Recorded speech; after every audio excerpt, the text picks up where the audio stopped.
How many people do you know who struggle with their health? Chances are, whether they show it or not, most of the people in your life do. And chances are, you're one of them. Whether you're dealing with anxiety, depression, endometriosis, acne, eczema, autoimmune, thyroid, Lyme, brain fog, fatigue, or any other symptom or condition, you're far from alone.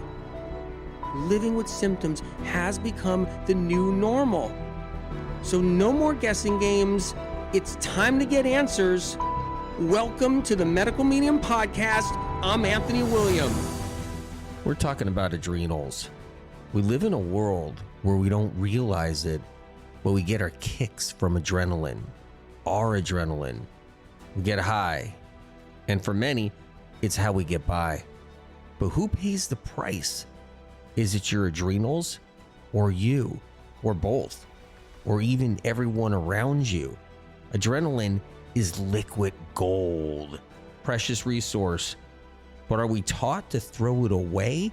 Yes, we are. And certainly not taught to preserve it. Hang on to your britches. In this episode, you're going to be looking at things a lot different, and we will try to keep the excitement to a minimum to keep a nice, easy adrenaline release. Woo! That was crazy. Yeah, did you see that guy? Are you ready to do it? I'm bracing myself, man. I heard this was the most crazy water slide. Yeah, some girl, she was thrown off the side and died a few years ago. Yeah, you know what the sick part about it was? Everyone was so pumped up that they cheered her on. They thought she did it on purpose, but then people started to realize there was no water down there and she landed on cement. All right, it's your turn.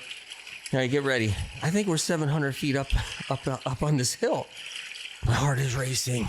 It really is. Oh, whoa! Did you ever hear that old saying, whatever floats your boat? Someone likes to do something, they're into something, somebody says to them, I don't know, whatever floats your boat, man. Whatever floats your boat. What it really means is, and what it really boils down to is, where and how do you get your adrenaline high? Your adrenaline fix. Where does it come from? What turns you on? What are you into? People don't realize it, but they have adrenaline addictions. And we take our adrenals for granted every day. Our adrenals, they do so much for us. And in return, we don't do a lot for them. Most people don't do anything for their adrenals. That's right. Nothing. Nada. We're not talking about, hey, we respect our adrenals and that's what we're taught every day. We're taught the opposite. We're taught to destroy them. In many situations, we're taught to annihilate them. But by default, we sometimes look out for our adrenals, but we don't realize it. Meditation, yoga, reading a book, watching something calming, sitting down to eat, sitting in nature, sleeping. But the good we do can easily get canceled by the bad, get offset by the bad. Coffee, green tea, chocolate, cold plunging, hot yoga, high-fat foods, extreme exercising, recreational drugs, psychedelics, alcohol, intense triggering movies. We will get into some of these later. Do you like getting up in the morning? Do you like taking a shower, brushing your teeth? Do you like brushing your hair? Do you like walking to the kitchen, opening up the refrigerator? Do you like checking the mail? Do you like hopping on your computer? Do you like using your phone? Do you like hopping in your car? Do you like driving? All that is done because of adrenaline. Without it, you can't do it. What else do you like to do? Do you like to exercise? Do you like hopping on the treadmill, hopping on your bicycle? Do you like doing some stretches? Do you like doing some yoga? Do you like having sex? Do you like doing anything else? Do you like getting on the phone? Do you like talking to friends? Do you like going down to the park? All of that is adrenaline. And it can't be done without adrenaline. And we don't tell ourselves when we're doing anything, this is because of adrenaline. Without my adrenals, I don't know what I would do. Wait, I'm opening up my car door. I'm getting in. I'm starting my car. That's because of adrenaline. Wow. It's got to dawn on me. Okay, let's keep on going. I got to stop here and do an appointment. Oh, I'm getting a massage today. I can't do that without adrenaline. Only adrenaline allows you to actually do that. I got to talk to my therapist today. I got to sit down at her office, talk for about an hour. I got to just unload, talk about my hardships. I got to just let out some tears. And it can only happen because of adrenaline. Every basic, normal task, every single chore, any project, anything work-related, play-related, life-related is adrenaline-based. And our adrenals help us battle and handle stress. Any kind of bad news, any kind of stress put on us, it takes adrenaline to help defend us from that stress, to help protect us. So when you get given bad news or you're up against a challenge, that adrenaline being released is helping you power through. It's there to help you make quick decisions, what to do, where to go. And there's different levels of adrenaline running through your system and being released. If you're under a little bit of stress, that's one level. Adrenaline's being released. It's helping you to move quick. It's helping you to think fast. And then there might be something else more challenging in that moment. More adrenaline's being released. And that's helping you to get on the move, to get out of the way, to do something. And then there's adrenaline for everyday projects and jobs, chores, things that you're doing. So you can think about what you're doing, stay focused, get things done. And then there's fight or flight. It's either run or fight. Something happens. There's a fire. You need to hustle. You need to think fast. It's an emergency. Adrenaline's being released into your bloodstream. It's flooding your central nervous system. Do I jump out of this window or do I take the staircase? How do I get out of here? And then you go to the beach. You're in the ocean. You're in the water, playing in the waves. And then you get stung by a jellyfish. You feel an overwhelming, burning, stinging pain on your leg. You don't know what it is at first. And then you realize it's a jellyfish. And you start yelling and frantically trying to swim out of the ocean. It takes a large amount of adrenaline to service us in that moment, to help bolster us so we can move and we can think and we can react and we can feel. And a lot of us have a storage bin of adrenaline just for this occasion, just in case something happens, a fight or flight moment, or a moment when we have to become superhuman. Like if somebody is changing their tire on the side of the road and a car falls on them, you got to be there. And that superhuman strength kicks in, that adrenaline. You hear them screaming while the car is on their torso. And then you go and you lift up the car so they can slide out. So let's gain some perspective here. If that happens, a car falls on someone, and the person that's going to rescue them is a guy who's about 6'4", has a lot of muscle, or just a guy that's really strong, has a lot of muscle. He's got to have a lot of adrenaline storage. He has to have strong reserves, adrenaline reserves. And there's a good chance he can lift up the car or the back of a small car just enough for somebody to be able to get out. But what if it's a strong, muscly guy? He looks good. He's got a lot of muscle and he's there and he tries to lift the car and he has weak adrenals, weak adrenaline reserves. It's just not there. He just doesn't have it in him and he's trying to lift the car. He's not going to be able to do the job that needs to be done. It's that lack of adrenaline, that lack of adrenal strength that can get you in trouble. So if a crisis comes and you're needed, it's that lack of adrenal strength that can get in the way and make it so that you don't perform like, say, somebody else can perform if their adrenals are strong. I've seen this happen with bodybuilders. They got a routine. They're doing it for years. They're building a lot of muscle. They know what kind of weight they can lift. They know what kind of ground they can move. And then they get severe adrenal fatigue. They get adrenal issues. Their adrenals are wasted. And then they can't do the workouts they used to do. They're dragging. They're suffering. They're struggling. They're going to the doctors. They don't know what it is. They don't know if it's fatigue, chronic fatigue. They don't know if it's depression or anxiety. And the guy's struggling. And slowly, they start losing muscle. They can't do what they used to do. Adrenal issues are getting in the way.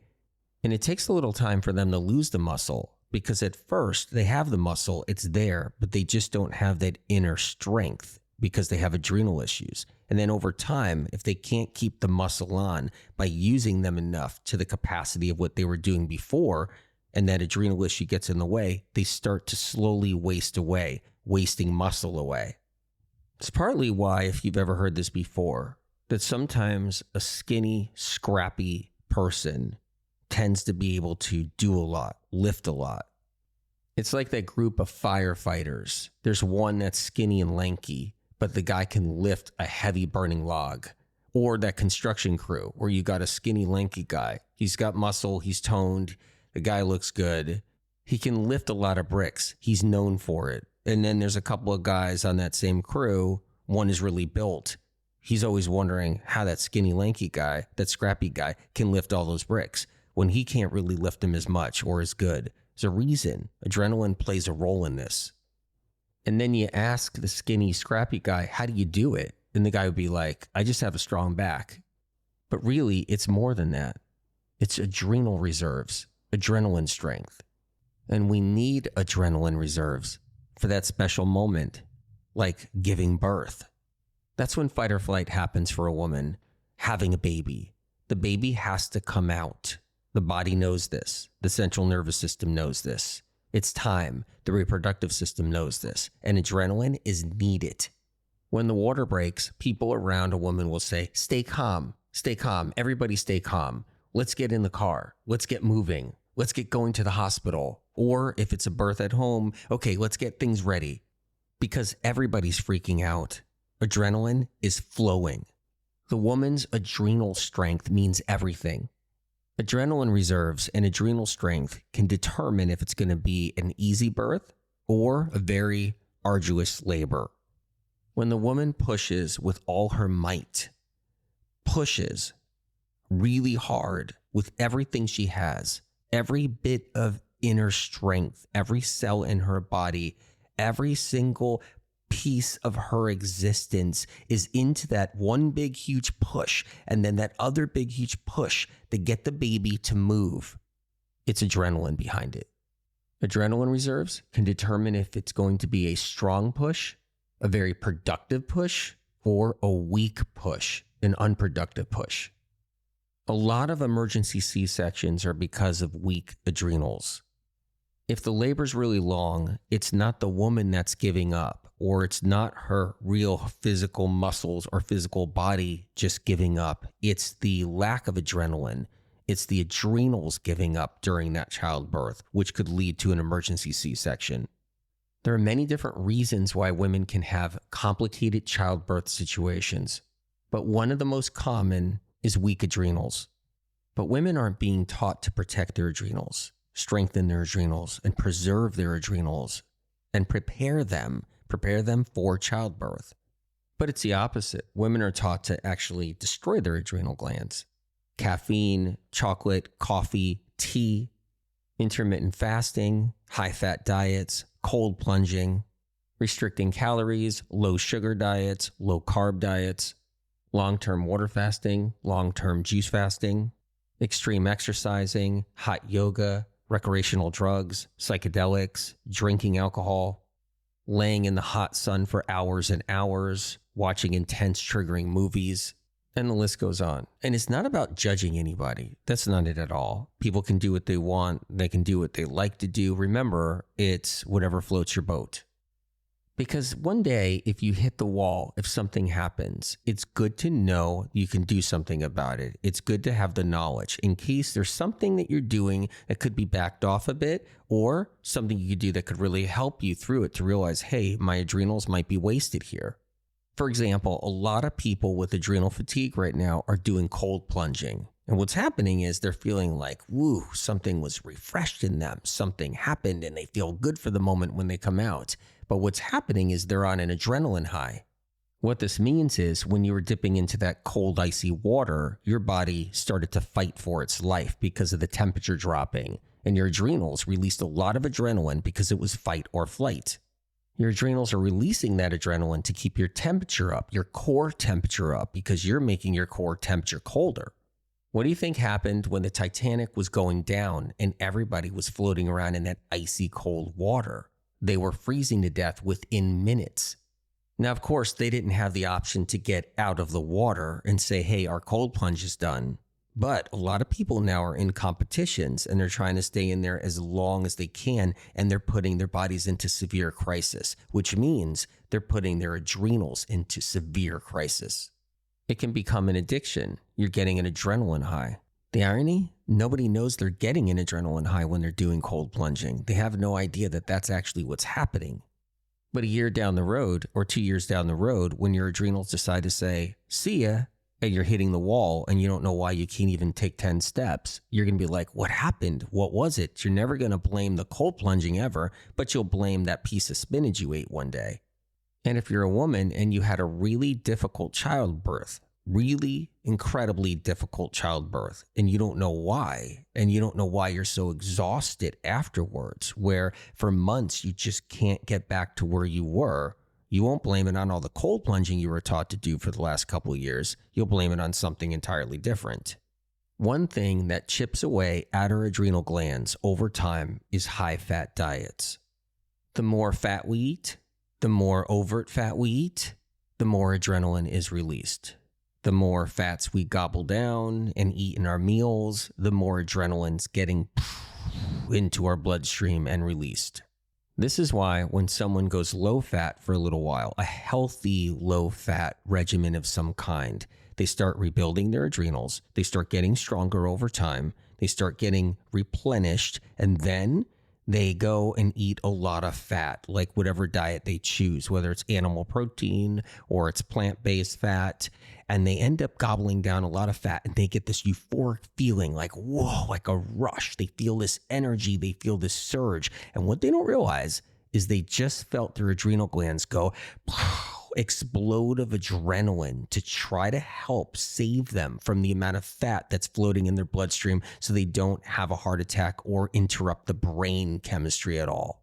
They're feeling that strength, that euphoria. They're feeling that adrenaline surge because their adrenals over time restored. It restored.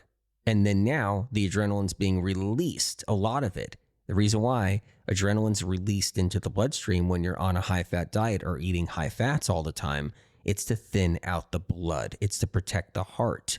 And before that person did a low-fat, healthy regimen of some kind, they were dogging it. They didn't feel good. They felt sick all the time. They felt weak. They had low energy. They were struggling with some kind of condition. And then they were slowly rebuilding back their adrenal glands, getting them stronger. So then when they finally did that pizza, whether it was a vegan pizza or some other kind of pizza that was loaded with just fat all in and on top of it, they were like, wow, I can't believe how good I feel eating these 3 slices of pizza. I feel good. I feel strong. I feel euphoric. What am I doing? I don't have to eat that low fat anymore. I don't have to do this or that or try to be healthy. I could just go back to this. I was restricted, I guess. Now I could eat what I want. And they take it for granted. They don't know they just restored their adrenal glands all those weeks or all those months. And then over time, they'll decline. Their adrenals will decline again. They'll start losing adrenaline reserves. Their adrenals will start losing strength. They'll just be eating anything they want for quite some time. And then when they're hitting the wall or starting to drag again, whether it's 2 years later, 1 year later, 3 years later, they're going to be like, oh no, I have to do something for myself. And they won't even realize what restored their adrenals to begin with. Excessive high-fat diets, whether it's plant-based high-fat diets, animal protein high-fat diets, will eventually weaken the adrenal glands. So many people walk around with undiagnosed adrenal problems and undiagnosed adrenal fatigue, and their symptoms, getting shakes and tremors, or their symptoms of feeling very weak at different times of day, or brain fog will be blamed on blood sugar problems. Meanwhile, if somebody has blood sugar problems, they're hypoglycemic, hyperglycemic, or any kind of diabetes situation, pre-diabetic, and they have adrenal fatigue, both those problems can meld together, causing a lot of confusion and causing a bigger problem. If somebody's pre-diabetic or they got blood sugar issues or they're hypoglycemic, it's critical to keep strong adrenals. It's critical to make sure they restore and replenish their adrenals and protect them. Because if they don't protect their adrenals and they don't keep them safe and strong and build up that adrenaline reserve, then they're going to be confused all the time. They're going to not know what's causing what and what is this and what is that. They just won't know. The brain and body needs blood sugar, glucose. That's how we function. We run on sugar. Without it, the brain starts to die and we can't do anything. We can't function. We can't live. Sugar is what makes the world go around. But if we lose our sugar, our glucose, if we go glucose deficient in the bloodstream, guess what takes over? Adrenaline. People who are intermittent fasting or on low carb diets, they're not getting enough sugar, enough glucose to their brain, to their body. What do? They exist on caffeine. They rely on caffeine in all kinds of different forms to get them through the day while they're not eating, while they're not getting enough glucose to survive on. So what they're doing is they are taking from Peter to pay Paul. They are actually using their own adrenaline to compensate for the lack of sugar, the lack of glucose. They're stealing adrenaline from their adrenals that should have never been released, that should stay in those adrenals to keep those adrenals strong. They're stealing that adrenaline to actually work with whatever thing they're doing. That means not eating enough food, enough glucose to get by. Instead, they're relying on caffeine to shoot those adrenals, to blow out that adrenaline so they can function, do their appointments, and live their life. And why are they low carb or why are they intermittent fasting? Because the high fat diet didn't work for them to begin with. So they're cutting their high fat diet that never worked. They're cutting it in half or cutting it down to just a quarter. They're starving themselves for most of the day and still doing their high fat diet, but only doing it partially versus doing it every day, all day. And they're relying on the caffeine to get them by to do it. And guess who pays the price? Your adrenals. Their adrenals, everybody's adrenals. Our adrenals need a lot of things to preserve, to restore, to replenish.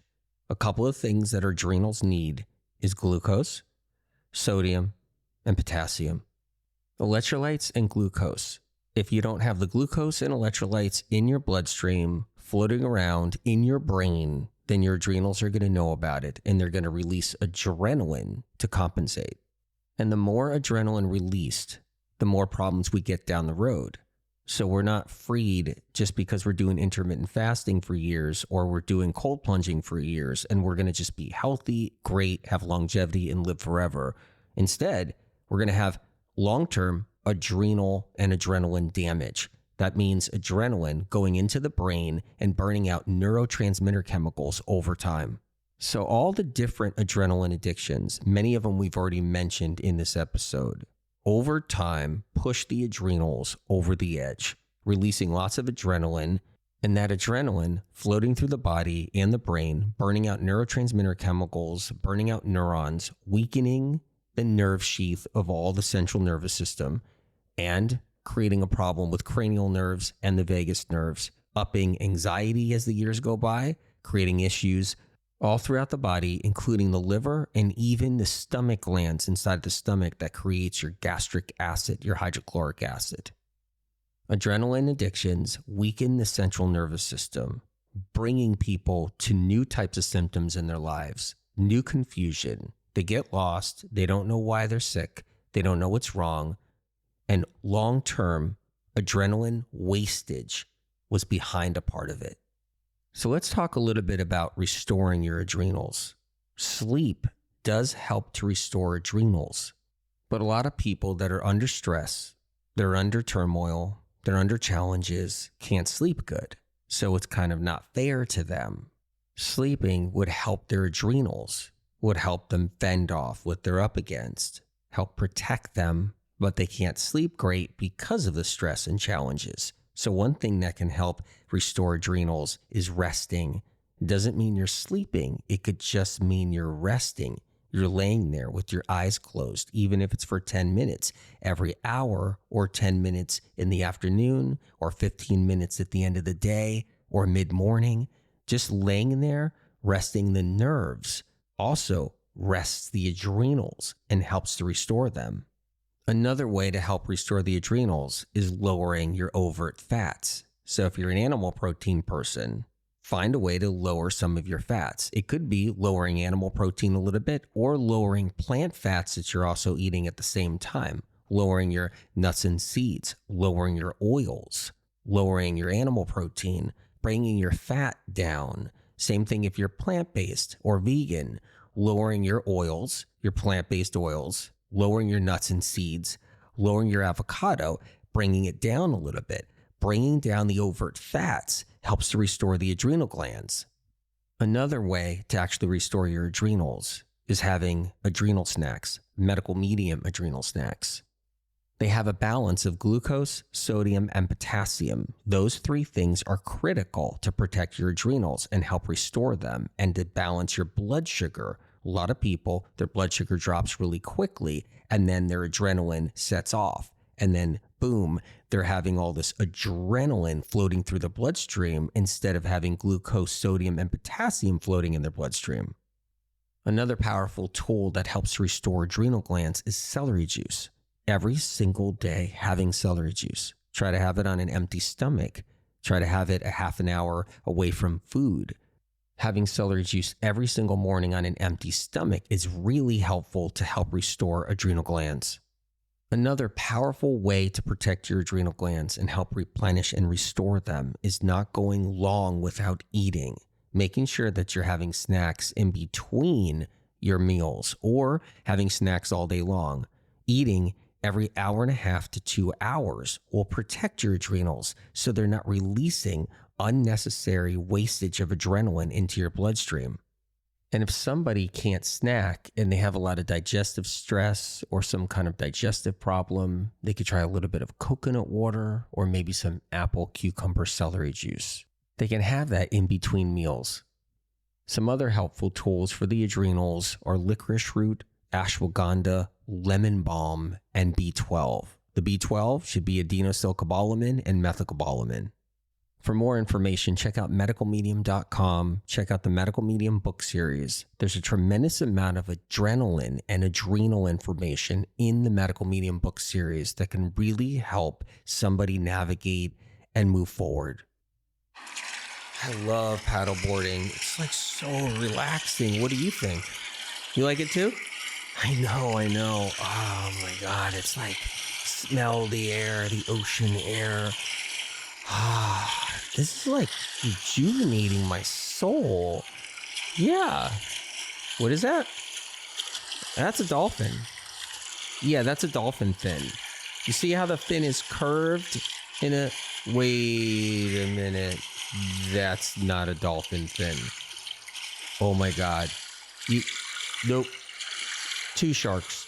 I see 2 sharks. Stay calm. Take a deep breath. Okay? You know what we do in yoga class, right? Just stay still. Yep, they're going around the paddle boards. Oh, all right. Okay, that one, the fin hit the paddleboard. No, look out. Okay, all right, we gotta figure this out. All right, okay. Great job, honey. Now we have to restore your adrenals. I'm gonna get the Medical Medium book, get some adrenal snacks going. Oh, this is wonderful. Twins, too. It's not fair. Never was. Never will be. The world isn't kind to our adrenals. The world may have been kind, but evil doesn't make life easy down here. There are endless obstacles in the way so that people live in fear. Living free and safe and happy is obtainable, but the roller coaster rides make it so that peace here on earth isn't always sustainable. There's always a worry. and always a concern. But that's okay. We have our adrenals to lean on every day. They are a powerhouse. No one can doubt the role they play. They are there for when we see a mouse in the middle of the night. Our heart skips a beat. We hear a noise and our mind races as our adrenals stop snoring and awaken to help us figure out it was just a creak in a board and the mouse ran across the floor. It's never too late to bring our little adrenals back to the starting gate. We can help them come back, no matter what people taught us that attack them to no end. We always have a chance and a choice to revive our precious resource.